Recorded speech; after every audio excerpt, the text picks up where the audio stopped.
Hi hello. இன்றைக்கி சத்துமாவு பவுடரில் எப்படி டிஃப்ரெண்ட்டான வேஸில் நம்ம ஸ்நாக்ஸ் பண்ணலான்னு தான் பார்க்க போகிறோம்.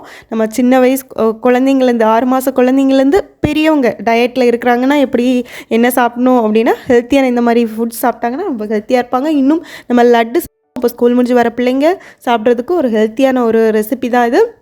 அது மட்டும் இல்லை, இனி நம்ம சத்துமாவு கொழுக்கட்டை டிஃப்ரெண்ட் வேஸில் நம்ம 2 வேஸில் நம்ம பண்ணி பார்ப்போம். இது நம்ம எப்படி பண்ணலான்னு பார்த்துடலாம். இந்த மாதிரி டிஃப்ரெண்ட் ரெசிபிஸ் பார்க்கணுன்னா கண்டிப்பாக நம்ம சேனலை சப்ஸ்கிரைப் பண்ணி வச்சுக்கோங்க.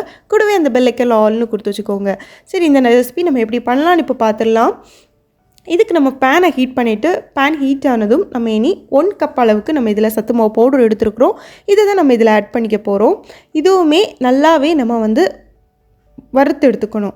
ஏன் அப்படின்னா அதோட பச்சை வாசனை இல்லாத மாதிரி வறுத்து எடுத்துக்கிட்டால் ஒரு 2 நாள் கூட நம்ம வச்சு சாப்பிட்லாம்.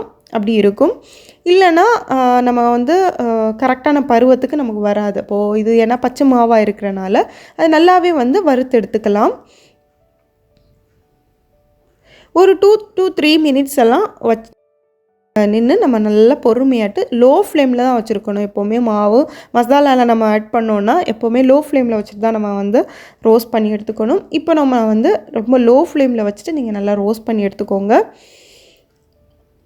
ஒரு 2 to 3 மினிட்ஸ் நம்ம ரோஸ்ட் பண்ணால் போதும். அதோட பச்சை வாசனை போகணும்.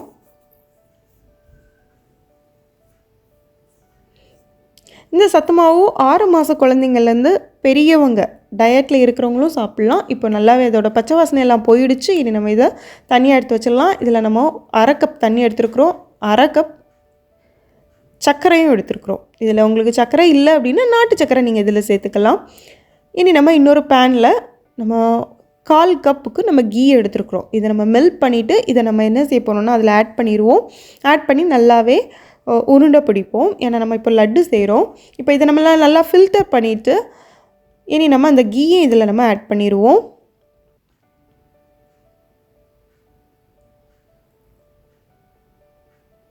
கீ நம்ம ஆட் பண்ணும்போது நல்லா டேஸ்ட்டாகவும் மணமும் நல்லாவே இருக்கும். அதனால தான் நம்ம கீ ஆட் பண்ணுறோம். பின்ன பிள்ளைங்கள்லாம் நல்லா விரும்பி சாப்பிடுவாங்க. டேஸ்ட்டுமே அவ்வளோ நல்லாயிருக்கும். இப்போ ஜாங்கிரியும் அந்த இதுவும் நம்ம நாட்டு சர்க்கரையும் சேர்க்கணுனாலும் சேர்த்துக்கலாம். நாட்டு சர்க்கரை பதிலாக நம்ம இதில் ஜாங்கிரி சேர்த்துருக்குறோம். அப்போது அந்த மணமும் டேஸ்ட்டும் வித்தியாசமாக நல்லாயிருக்கும். இந்த மாதிரி நல்லா உருண்டை பிடிச்சி எடுத்துக்கணும். இனி நம்ம கேஷ்யூஸும் ட்ரை கிரேப்ஸும் தான் நம்ம உலர்த்திராட்சையும் தான் நம்ம வறுத்து எடுத்துக்க போகிறோம். இதில் நம்ம ஆல்ரெடி இதில் நம்ம கீ சேர்த்துருக்கிறனால நான் கீயில் வறக்கல்ல. உங்கள்கிட்ட கீ நீங்கள் அல்லாமல் சும்மா இது கூட இப்போ நீங்கள் சேர்த்துக்கிட்டிங்கன்னா நீங்கள் ரோஸ்ட் பண்ணுறதா இருந்தால் பண்ணிக்கலாம். நான் ஜஸ்ட் ரோஸ்ட் பண்ணி இதில் நம்ம சேர்த்துருக்கோம். ஆல்ரெடி கீ சேர்த்துருக்கிறனால நான் அதில் பண்ணலை. பாருங்கள், இப்போ நல்லாவே நம்ம உருண்டை பிடிச்சி எடுத்துட்டோம். அவ்வளோதாங்க, நமக்கு டேஸ்டான ரெசிபி இப்போ ரெடி ஆகிடுச்சு. நம்ம இப்போ ஸ்கூலுக்கு போயிட்டு வர குழந்தைங்களுக்கெல்லாம் கொடுக்கும்போது அவங்க ரொம்பவே நல்லா விரும்பி சாப்பிடுவாங்க. இதில் வேணால் ஏலக்காய் நீங்கள் சேர்த்துக்கலாம். நான் இதில் ஏலக்காய் சேர்க்கலை. இந்த வீடியோ உங்களுக்கு பிடிச்சிருந்தனா கண்டிப்பாக லைக் பண்ணிக்கோங்க. அடுத்தது நம்ம கூழ் தான் நம்ம செய்ய போகிறோம். சத்துமாவு கூழ் எப்படி செய்யலாம் நம்ம பார்க்க போகிறோம். இதுக்கு நம்ம ஃபஸ்ட்டு ஒரு 3 டேபிள் ஸ்பூன் நம்ம இதில் சத்துமாவு பவுடர் சேர்த்துருக்குறோம். இது இப்போது நம்ம ஸ்டவ் ஆன் பண்ணலை, ஆஃபில் தான் இருக்குது. ஸ்டவ் ஆஃப் பண்ணி வச்சுட்டு தான் நம்ம இந்த மாவில் கொஞ்சம் தண்ணி ஊற்றி நல்லாவே நம்ம மிக்ஸ் பண்ணின பிறகு தான் நம்ம ஆன் பண்ணிப்போம். இங்கே பாருங்கள், கட்டி கட்டியாக இருக்கும். அப்போது கட்டி கட்டியாக இல்லாமல் இருக்கிறதுக்காக நம்ம இது பண்ணிக்கிறோம். இதே நீங்கள் அளவு நீங்கள் செய்கிறீங்கன்னா நீங்கள் 3 டேபிள் ஸ்பூன் நம்ம சத்துமாவு பவுடர் எடுத்துட்டோம். இனி நம்ம 1 கப் அளவுக்கு நம்ம தண்ணி எடுத்துப்போம். இது இந்த கட்டியும் இல்லாமல் நம்ம மிக்ஸ் பண்ண பிறகு நம்ம ஒரு 1/4 கப்புக்கு பாருங்கள், அதே கப்பில் 1/4 கப்புக்கு நம்ம இப்போ பால் சேர்த்துருக்குறோம். இதுவுமே நல்லா மிக்ஸ் பண்ணி விடணும்.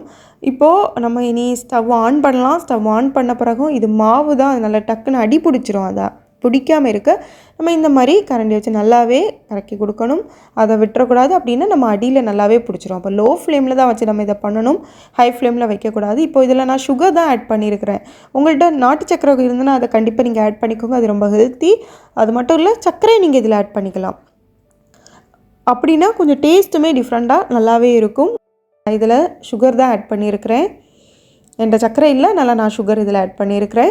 பாருங்கள், இந்த பதத்துக்கு வந்துருச்சு. இனி நம்ம ஒரு பிஞ்ச் அளவுக்கு நம்ம இதில் சால்ட் தான் சேர்த்துருக்குறோம். சேர்த்துட்டு அதுவுமே ஜஸ்ட் நம்ம இந்த மாதிரி நல்லாவே கிளறி விட்டுக்கலாம்.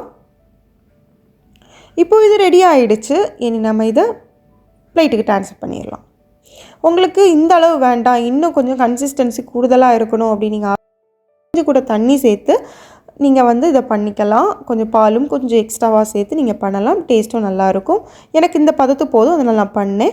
இனி நம்ம இதில் சத்து மாவு கொழுக்கட்டை தான் பண்ண போகிறோம். இதுவுமே ஒரு நல்ல ஒரு டிஃப்ரெண்ட்டான ஒரு டேஸ்ட்டோட நம்ம செய்ய போகிறோம். 2 டிஃப்ரெண்ட் வேஸில் நம்ம இதை அந்த கொழுக்கட்டையை நம்ம செய்வோம். ஒன்று நம்ம நெய்யில் செய்வோம், இன்னொன்று வந்து நம்ம கோகனட் ஆயிலில் செய்வோம். 2மே டிஃப்ரெண்ட் டேஸ்ட்டு. பிள்ளைங்க ஸ்கூல் முடிஞ்சு வரும்போது சாப்பிடவும் நல்ல ஒரு ரெசிபியும் கூட. பாருங்கள், இந்த 1 கப் அளவுக்கு நம்ம இப்போ சத்து மாவு பவுடர் எடுத்துருக்குறோம்.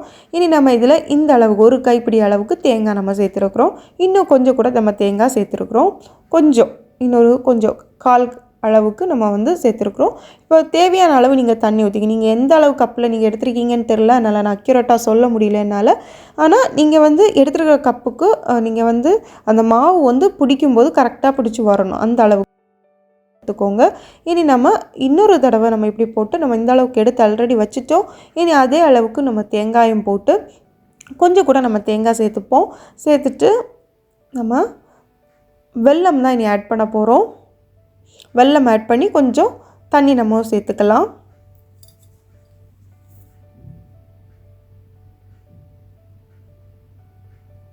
இப்போ நம்ம இதை பண்ணும்போது டேஸ்ட்டும் டிஃப்ரெண்ட் இதாக இருக்கும். இனி நம்ம இதை உருண்டை பிடிச்சி இங்கே பாருங்கள், இந்த அளவுக்கு வரணும். இனி நம்ம இதை என்ன பண்ண போகிறோன்னா, நம்ம இட்லி தட்டில் வச்சு நம்ம பாயில் பண்ணி எடுத்துக்க போகிறோம். நம்ம வந்து இதை 2 டிஃப்ரெண்ட் வேஸில் நான் சொன்னேன் இல்லையா, என்ன பண்ண போகிறோன்னா, ஒன்று வந்து நம்ம கோகனட் ஆயிலில் பண்ண போகிறோம், இன்னொன்று நம்ம கீயில் பண்ண போகிறோம்.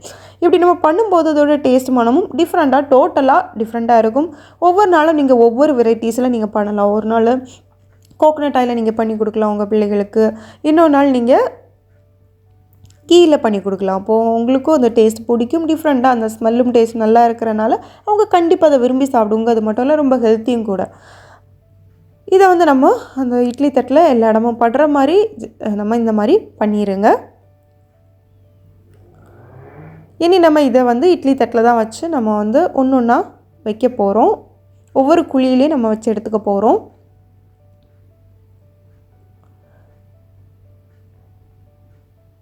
இதெல்லாம் சின்ன பிள்ளைங்கள்லேருந்து பெரியவங்க வரைக்கும் சாப்பிட்றது அவ்வளோ ஒரு ஹெல்த்தியான ஒரு ரெசிபி தான்.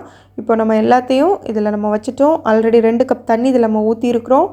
இனி நம்ம என்ன பண்ண போகிறோன்னா, இதை மூடி வச்சுட்டு இனி நம்ம வேக வைக்கலாம். ஒரு 15 மினிட்ஸ் நம்ம வேக வச்சு எடுத்துடலாம். பாருங்கள், நல்லாவே வந்துருச்சு.